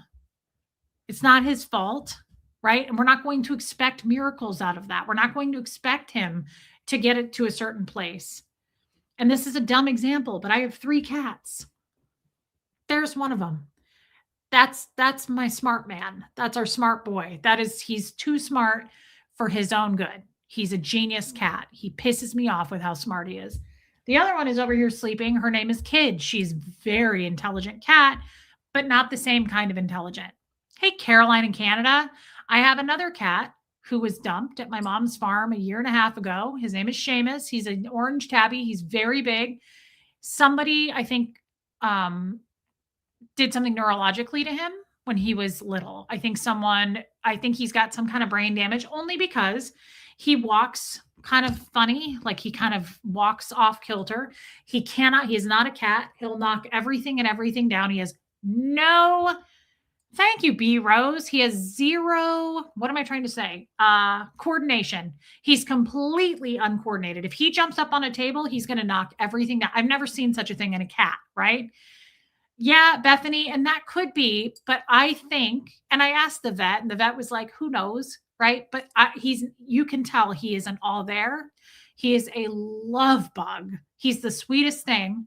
He didn't know how to use a litter box. He still has a hard time with that. He's just not all there. He's our special boy. I call him our special boy. He drives me nuts. Sometimes I can't stand him because I'm like, in the middle of the night, like he'll knock everything over, every picture frame. It's like, I can't stand this. But he has a very unusual slow response time. Yes, he's incredibly slow. I realize I'm dragging this story out, but the reason I'm giving you these examples is because Michael didn't do well in Scientology. His brother excelled at Scientology. That doesn't mean there's anything wrong with Michael. And so while I was married to him, and even after I was married to him, I sat him down years after we got divorced. And he cried and cried and cried. I finally got it to isolate him. Yes, Kirsty Collins. I got to isolate him and I was like, what's going on? And he didn't want to talk to me. And I said, hey, we were married for almost 10 years. I was like, I love you. I still care about you. We're divorced now. Like, what's going on? And he just really broke down and was like, Scientology, like, I am messed up. He knows it. He knows he can't socialize well. He knows that he is in a box. He knows that he feels stuck. And I just said to him, you are always welcome to talk to me. And if you ever feel like you're in danger, if you ever can't, make ends meet, like I will always have an extra room for you. Always. Like that. He is an amazing man. But in a lot of ways, he is like Seamus. He's like my orange cat. He's like a special needs character, right? And that's okay. But you have to not expect him to be here if he's here. You need to meet people where they're at, right? And that's okay. Like, we love you anyway. You are accepted and loved by me anyway. Like, where should people be? According to you? This is why I get pissed, because this channel, I get so many emails from people around the clock. And they're like, I watched this stream and I didn't like it because of this. You really should be doing this more. My father taught me to do this, so you should be doing this. Like, according to you, all of this is subjective. Michael is exactly where he is, and that's okay. He's accepted by me, and Huxley accepts him as well. But I'm not going to complain about it. I'm not going to expect him to be somewhere else that he isn't. I'm going to meet him where he's at. And I'm not going to diagnose him. I'm just going to say I'm here for you if you ever need someone to talk to. That's the best I can do. He's a 30-something-year-old adult man. I wish things were different for him. I know how hard Scientology abuses people, and I know the effects it can have. And this is why it should be okay for the chat to have little chats between themselves. They're not asking Reese to comment. Absolutely, Brian. No problem with that. It's definitely okay. You're welcome to say whatever you want, man. And I know you guys do that. I actually think it's kind of cool. I mean, there's 300 people here, you know? Yeah, no labels, Charlene. Like, people should just be accepted for where they're at. And if you have a hard time and expect someone to be somewhere, you've got to lower those expectations and put them where they belong. Seamus, I put where he belongs because I know he can't do what he does or the other cats. He can't. He's special needs, and that's okay. Like, I expect that out of him. I know that. So we help him a little more. That's okay. There's nothing wrong with that. We don't even really have to point it out, right? I get a lot of emails like that. Like, you should be doing this. You should be doing that. You should talk about this more. You should do a cooking channel. You should talk more about Scientology. You talk too much about Scientology. Are you able to have kids? You and Tommy should have kids. You guys would have really cute kids. People pour into me what they think I should be doing or what I shouldn't be doing. And I'm not kidding when I say I got an email that said, you need to color in your eyebrows because they're too light. And if you don't, I'm going to unsubscribe. Okay. Does Michael live on his own? No, he lives with his girlfriend. He's had a girlfriend for a very long time. They've been together like 8 years or something like that. Hey, Julie, a metaphor is a figure of speech using abstract ideas to make something more understandable. It often uses like or more. Time is money, like a fish out of water. Have to explain, I was an English major. I don't want a cooking channel, Chef Brian. Don't worry about it. Hey, Deb Unfiltered. I'm glad you popped over. A metaphor is a figure of speech using abstract ideas to make something more understandable.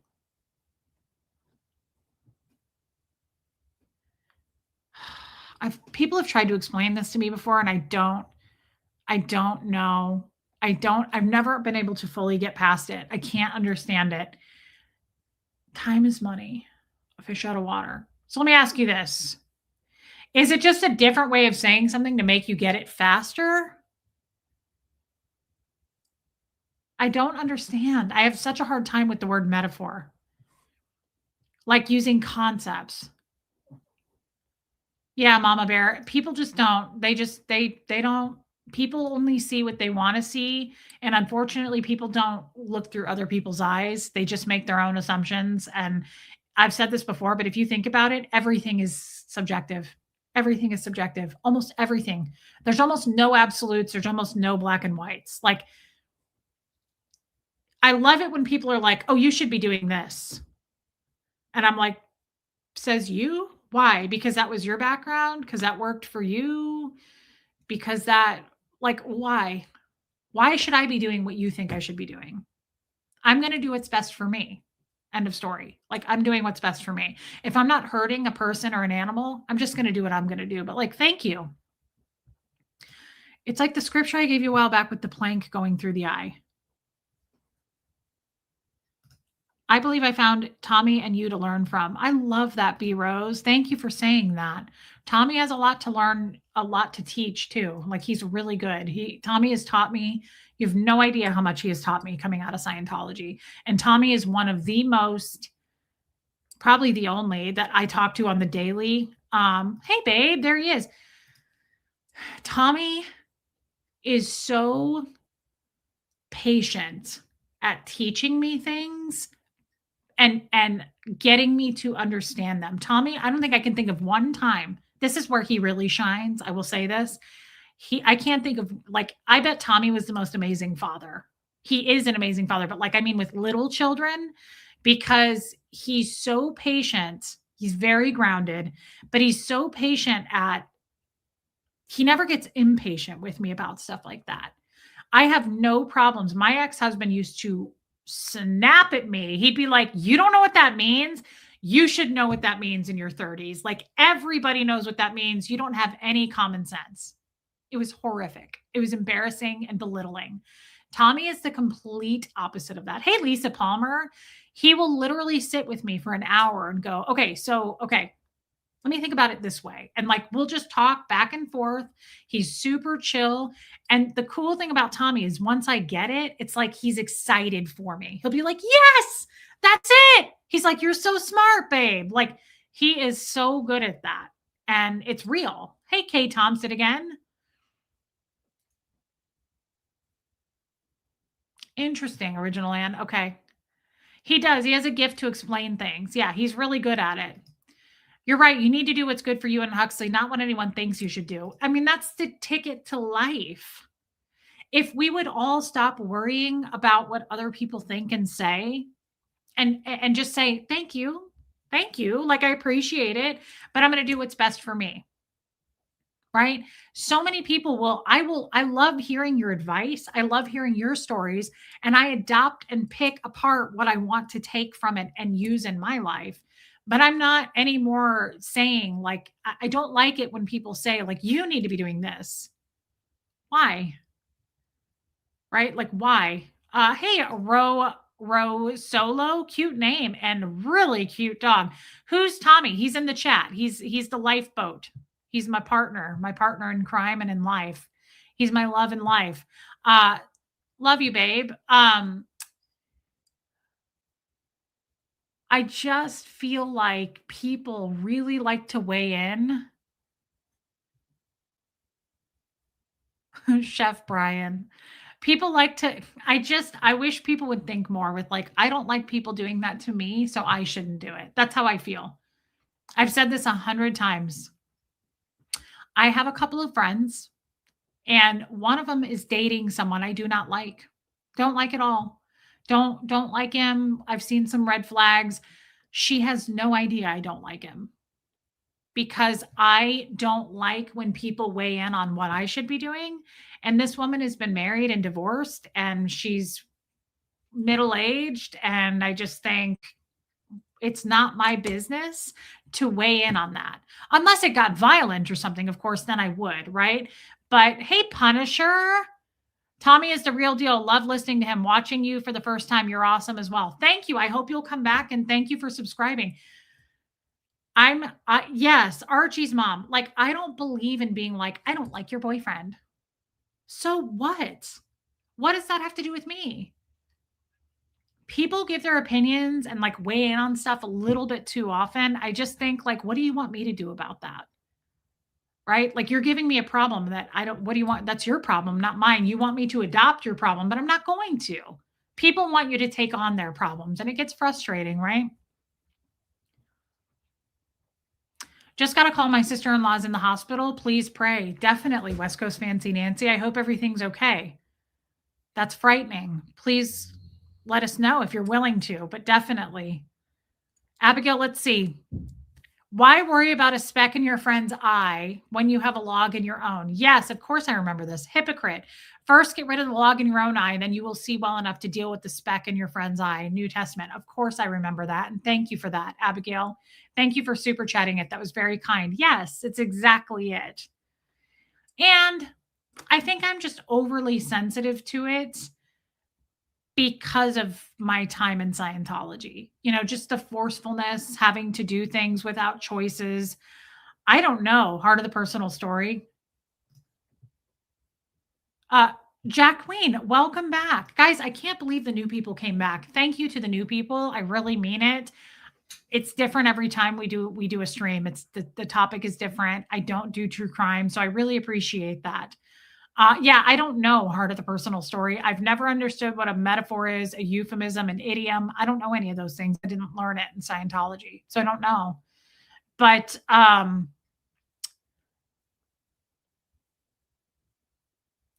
I don't know what I was going to say other than if you guys have any more, I really enjoy. Here's the thing.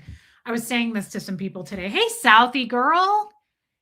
I really am enjoying you guys coming and talking with me about Scientology. I haven't done many Scientology streams recently, and I don't do them enough.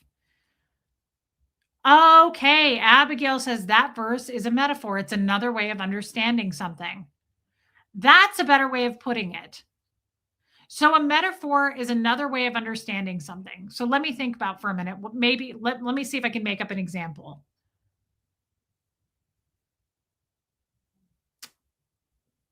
I just thought of Hannibal Lecter going, all good things to those who wait. I've waited, Clarice, but how long can you and old Jackie boy wait? What about that? All good things to those who wait. Would that be a metaphor? Let me try to think of another one. It's just another way of understanding something. The grass is greener on the other side. Would that be a metaphor? Metaphor?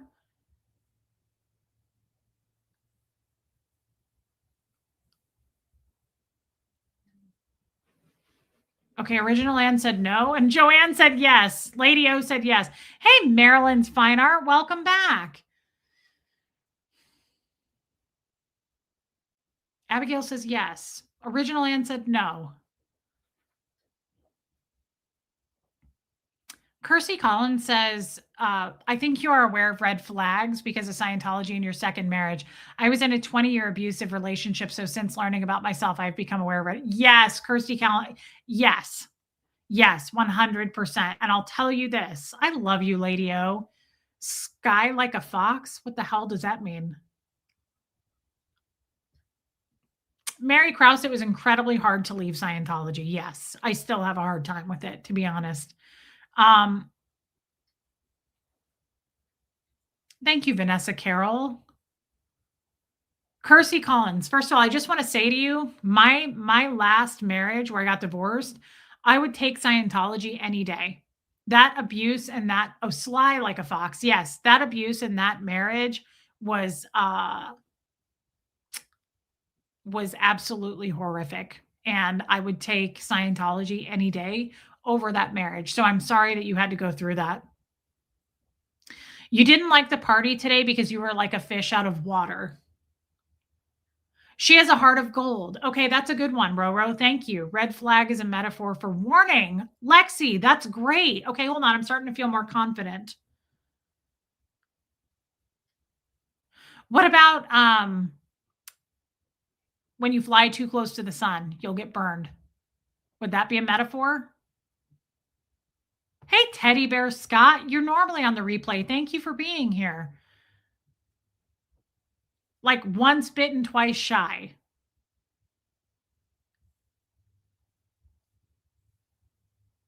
You got this, Reese. You use metaphors all the time. True native bullies, welcome in. Figure of speech that directly compares two unrelated things by stating one is the other rather than using. Deb, I think I get it. So is Heart of the Personal Story says no. Chat GPT said grass is greener on the other side is a metaphor. Life is a highway and once bitten, twice shy. Okay. So that's a metaphor. So then I do say them all the time. Like when I say you can lead a horse to the woods, but he's not going to chop down a tree. You can push a wheelbarrow up a hill, but that doesn't mean that you're going to make it with the mulch. Teach a man to fish. There's no I in team. It's a slippery slope.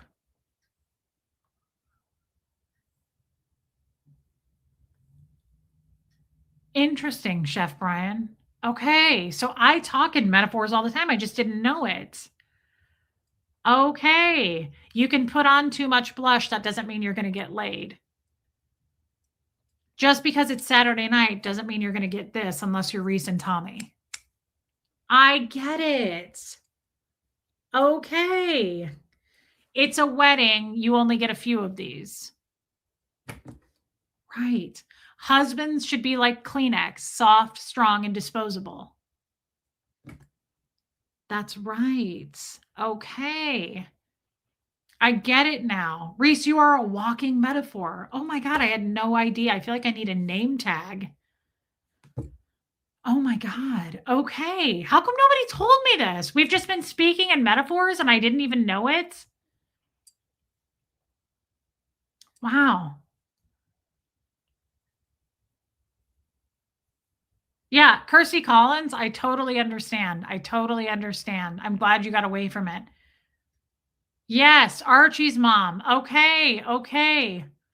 Don't set yourself on fire to keep others warm. It's a descriptive example. Hey, Jen Pookie. I like my women like I like my coffee. Bitter and murky. I get it. Okay. Holy shit. That's crazy. We've been trying to tell you. Oh my God, I'm so glad I understand this. Whenever somebody says it in my life, I've heard people say it before. They're like, that old metaphor. I'm like, oh yeah, I know. Because I've tried to understand what a metaphor was and I just gave up on it. So I was like, yeah, I'll just pretend I know what it means. Oh my God. Thank you, Martin. Reese, you're learning every day. It's awesome. Don't beat yourself up for not learning it before now. I'm not, Abigail. There's too many things I don't know. You guys, we should do a stream. Like, I thought the Holocaust was in the 1600s. Like when you use like or as, it's considered a simile. Okay, Audra, too much, girl. Calm down, Audra. You're getting too excited, Audra. I don't know what that word means. Pump the brakes, Audra. Yes, Mary Krause. Lachlan. Okay. Interesting. Guys, I thought we should do some kind of a stream where you teach me other stuff cuz remember when I thought Jesus wrote the Constitution? I thought the Holocaust was in the 1600s. I have no concept of time. I don't know anything about world history. I thought we had 3 world wars until the other day, but apparently there's only 2. Um, simile, similar. Okay. That's crazy, Heart. Hey, Melvin. A key that can unlock all locks is called a master key. However, lock that can be opened up all day is a bad key. All key is a bad key. Melvin, you're not speaking my language, friend. I don't know what that means. Audra. Okay. Guys, seriously, sometime we should do some kind of like a history thing, maybe with some flashcards. I was thinking too, you guys could ask me questions and I could learn from you because I didn't know that Antarctica was not a part of the United States. I thought it was. I didn't even know. However, I will say this. Sometimes I see on reels and people will go up and they'll be like, what yikes, Chef Brian, that's terrifying, sir. People will ask people questions on the streets and I know the answers. Like I saw somebody ask questions the other day to a group of people and they were like, what currency do they use in New Mexico? And nobody knew the answer. And I was like, New Mexico, the US dollar, because it's part of the US, like it's a US state, it's part of the states. So sometimes people ask questions and I'm like, oh, I know the answers to that. And sometimes I don't. But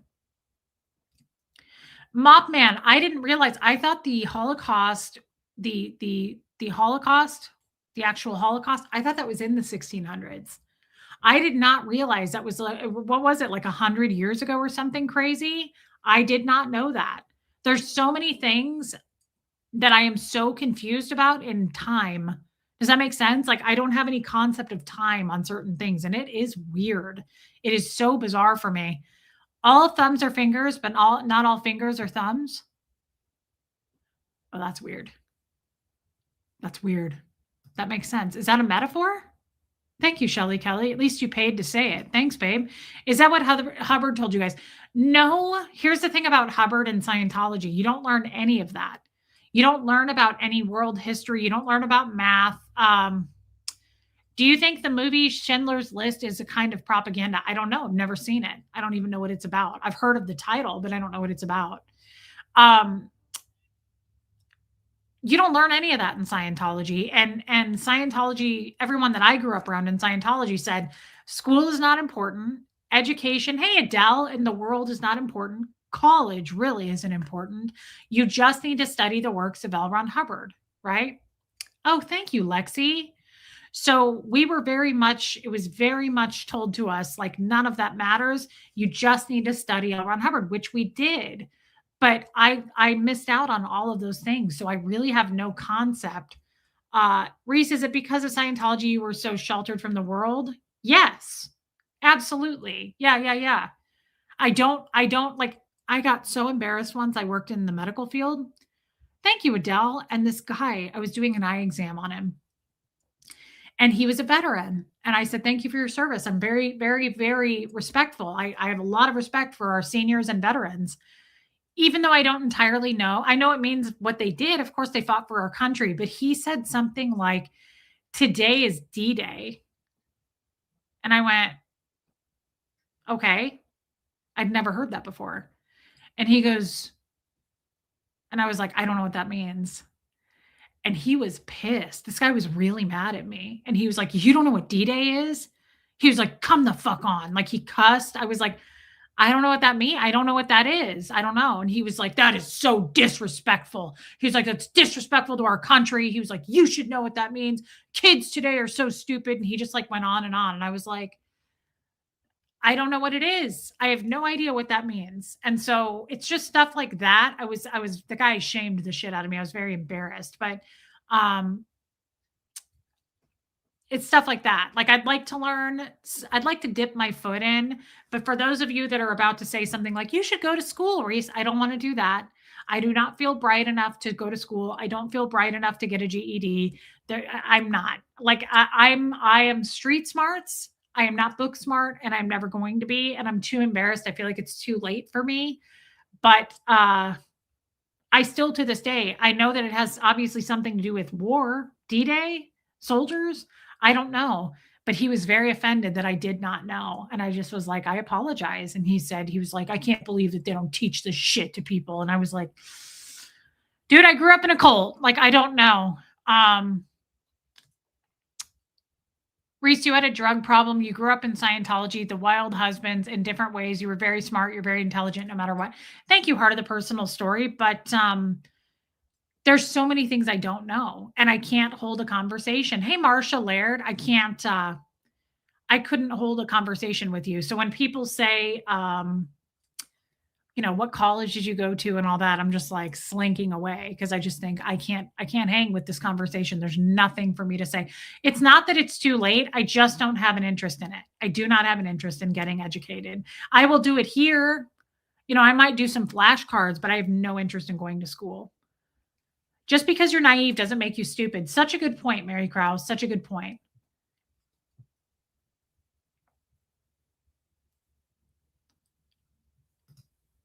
That's all I'm saying. It's not your fault to not know something. Thank you. Thank you for saying that. I'm not saying it's my fault.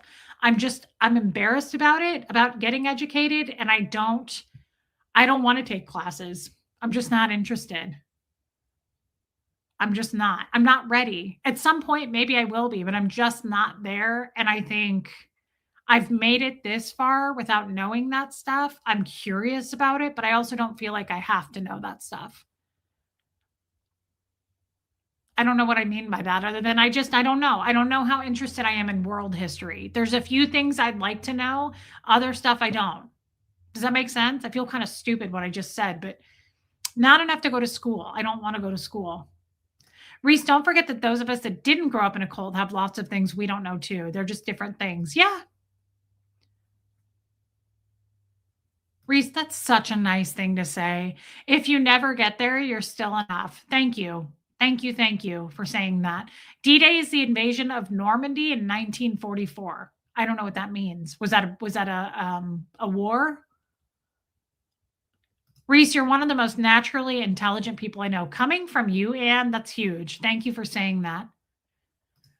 Have you thought of traveling the world to widen your horizons? I would love to do that, Dream Noir, and I plan to do that one day when I can financially do that. Yes, if I could afford it, I would do a lot more traveling. I really, really enjoy meeting people. I really enjoy just learning different cultures. Absolutely.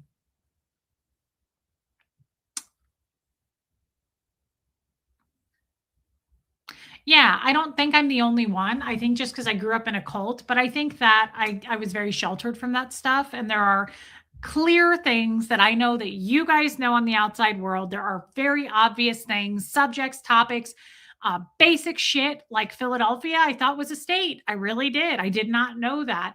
So there's basic shit that you guys know that I am embarrassed about. I'm like, yeah, I didn't know that. I'm not as embarrassed today as I was years ago with you guys, but I just accept the fact that like, I just don't know that. I didn't know that.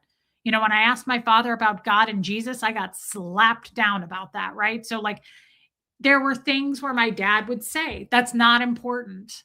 School is not important. He would say that to me all the time.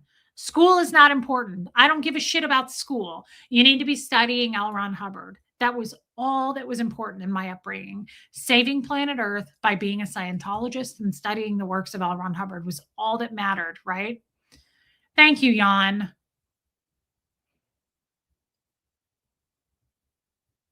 Yeah, Charlene, Tommy will definitely be on tonight. He'll probably be on just shortly. So I'm going to hop off anyway. We're at the 2 hour mark. I don't feel like we talked enough about Scientology. We went into it a little bit, but I'm enjoying these streams probably more than you are because I need to, thank you, Joan Marie. I need to talk about this stuff more. And I need you guys to prompt and ask me your questions because it's helping me. You have no idea how much it's helping me. Someone texted me today. I won't say who, she's in here, but someone texted me and said, "You're probably struggling. I just want to check in on you because these streams are heavy and they're dark and they're a lot for you to process." And usually that is the effect. Like usually I'm extra tired. I'm a little bit worn out talking about this stuff and I feel energized. I feel the opposite. I'm really ready to tackle it, talk about it, get into it. So I hope that you guys are willing to continue to go there with me. We're doing it little by little. We're sprinkling it in, but I just really am enjoying discussing whatever you want to discuss about Scientology. I need to do it. I need to go there and it helps me. So I want to say thank you to you guys for joining me on these streams and asking me any questions that you have. I love that. And I hope Tori helps you too. Tori helps me a lot, a lot, a lot. Wow, that's amazing, Chef Brian. That's incredible.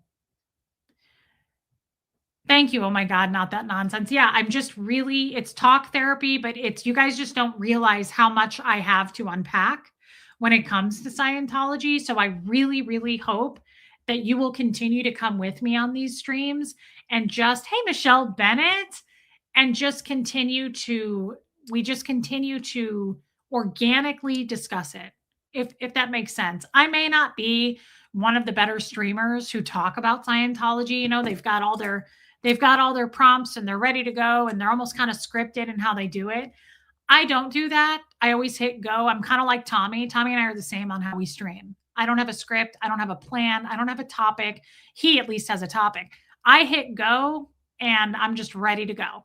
He calls it fishing without a net. I'm just like, let's go. So I may go into the weeds and I may be all over the place. And I'm sure you're watching sometimes going, where is she going with this? Why? She's not making any sense. I need you to understand that it helps me a lot. And I need to talk about this stuff because, again, I've only been out for 3 years and I was in for 38. And just these light kind of baby step conversations helps me a lot. Thank you, Dana Marie Music. I am. Kirsty Collins. So if you guys will continue to come back with me, that would be great because I feel like we're on a roll and I don't really want to stop now. Yeah, B Rose. And so if that's cool with you guys, I'd like to just continue to have these open, free, kind of just freestyle conversations where you ask me your questions, but I also just go into memories and things like that because it's helping me so much. Thank you, Busey Sailor. Thank you, Michelle Bennett. Abigail says, this has metaphors. Closing. Though the wicked sprout like weeds, yes, and evildoers flourish, they will be destroyed forever. But the godly will flourish like palm trees. They will declare the Lord is just. That is a beautiful scripture right there. Thank you, They Love. I hope you come back. That's Old Testament. Abigail, that's very fitting. And it's actually quite helpful to process that. Thank you for your super chat. Thank you for the scripture. Thank you, Charla Hyde. So guys, please hit subscribe. Please hit the like button. Love you, Diana H. And I take about 3 days a month off, 2 to 3 days a month. Tomorrow is the last Sunday of the month, which is our Zoom call. So I will not be streaming tomorrow, just so everybody knows. And then I'll be back on Monday. Now, this coming week, I'm going to LA, but I intend to stream every day. I'll probably be streaming on my phone, just so you guys know. So it'll be a different look. It won't be me sitting here. I have not, Melvin. Tennessee girl, I am very grateful to you for it. Archie's mom, thank you very much for being here. I mean it, guys. You mean the world to me. I love you, Joanne Hawley. So I'll see you guys, the Zoom people, I'll see you tomorrow, and then I'll be back on. Why am I going to LA? I'm doing some stuff behind the scenes. Hey, Luke Graham. I'm doing some stuff behind the scenes that I can't talk about yet that I'll be doing this year. Thank you, Vanessa Carroll. But I'm also going to be streaming and doing some protesting at the Church of Scientology in LA. I know original Ann will not be in our stream tomorrow, but that's in our Zoom call. That's a first. She has something she has to take care of. So I'll see everybody Monday. Southie girl, you're an amazing woman. I think I have a girl crush, not in a creepy way, but I'm amazed by when you threw how strong you were, how you're strong. I love that you have a girl crush. I love that. Thank you for super chatting me. I don't think it's creepy at all. I have to be honest. I feel that way about so many women. I've said this 100 times. I'm terrified of my own vagina. I could never be gay, but I'm attracted to women. Like I get the girl crush thing for sure. Like women who are strong, women who use their voice, women who step into their power. I'm like, yes, I want to know her. I want to be friends with her. I feel the same way. If that's what you were saying, might not. Now I might be the creepy one, right? Thank you, Lachlan, for coming over. But I know what you mean. I could never look at your vagina. I'm not going anywhere near it. But I definitely get what you mean. Like I want to know you. I'm turned on by your strength and just perseverance. So that I get on a deep level. Thank you for that. And you probably weren't trying to say that. I totally have girl crushes and I'm straight. I do too. Women turn me on way more than men. I think women are gorgeous. I think they're super inspiring and I love strong women. Yes. Women who use their voice. I love it. I've been with you since Aaron doxed you. Seen this show? Saying he did. Seen show where he introduced you. Know all you've been through on YouTube. Thank you, Teddy Bear Scott. And I appreciate you staying with me. Thank you to the replay crew because you're part of that usually. Thank you. I love you, Jen Finberg, and I'll see you tomorrow, babe. Thank you for your super chat. Yeah, no, I love strong women. I never understand women who tear down other women. I'll never get it. When I see a woman who's self-made, who's super independent, who made her own money, self-sufficient, I'm like, come here, come here, come here, come here. I want to be your friend. I want to know you. Like, I want to be inspired by you. I don't get women who get jealous and like tear down other women. There are so many women who get mad at me for being on YouTube and making money doing it. Like that's their big beef with me. They will say that. My haters who are women will be like, if she'd just turn off her super chat feature, then we wouldn't have a problem. Why? I'm a single mom living here supporting my kid. Why is this such a bad thing? Like, I don't understand that. Women should be supporting other women. I love when somebody succeeds. I'm like, yes. Why isn't there room for all of us to succeed? It's not like there's no extra chairs at the table. And if there aren't, build your own fucking table, right? Like, what are you talking about? I want everybody to make it. Are you out of your mind? I don't want to see anybody struggling. I want to be self-made. I want to set that example for my son. I don't want to say like, oh, we have to rely on people. No, we're going to rely on me for once, right? Like I'm going to do it. Yeah, we're survivors. What's wrong with that? What's wrong with making money doing what I do? It's legal. It's okay. Is this an actual Scientologist? Yes, yes, for 38 years. But mostly stay classy, decultified. Women jealous of other women is such a turnoff. It's weird. Inspiration can definitely be a girl crush thing. Yes. It's an admirable thing, Reese. You deserve all you get, and we love doing it. Thank you. I agree, Marshall Laird. I just think, why wouldn't you support a man or a woman who is succeeding, who's successful at what they do, who found something they love? Hey, Space G's, I found something I absolutely love, and I get to connect with you guys every day. Nothing makes me happier. What's wrong with that? Why tear that down? There's plenty of room for all of us, right? Oh, I love all the strong women in our chat, Dana. Absolutely. Yes, heart of the person. I think women are super gorgeous. I just think women are so exotic and beautiful and sexy, and every body type to me is sexy. There's something about women that I'm like, oh, they're so beautiful, but I have no sexual attraction. It's not that. I just find them gorgeous. I find their personalities amazing. I love when they use their voices. I love when they're loud and zesty. I just love that about women. Women have way more power than they realize they have. And I hope they figure that out. I hope we all figure that out. We have a lot of power and I love it. I love it so much. Guys, thank you for being here. Please hit subscribe. Mods, thank you for protecting us. please hit the like button. And I want to say thank you. Thank you for your time. Thank you for your super chats. I mean that. Thank you for being members. Thank you for gifting memberships. It means the world. I love you, Copper. Only stupid men are afraid of strong women. Yes. Stupid, any gender is stupid for being afraid of strong women. Strong women are the people you want on your team. Strong women are winners. And I only work with winners. So that's just insane to me to be intimidated by a strong man or woman. Like, strength is good if they use it for the right reasons, right? Strength is bad if you're going to try to be a bully, but bullies aren't strong anyway. They're weak. So yeah, I love strong women. I think they're beautiful and they are such a turn on. I think it's such an inspiration. Why in God's name would you want to tear that down and suppress a strong woman? No way. No way. Lift them up. Yes, a lot of men are afraid of strong women. I agree with that. It's bizarre. All right, everybody. I love you all. I mean it. Thank you to the new people for coming over and giving me another chance. I love you guys. I will see you on the boat. Love you, Jody. Thank you for subscribing to my channel. I appreciate the support so much. Thank you. Thank you. All right, everybody. Here comes Fred, and I will see you on Monday. Love you guys.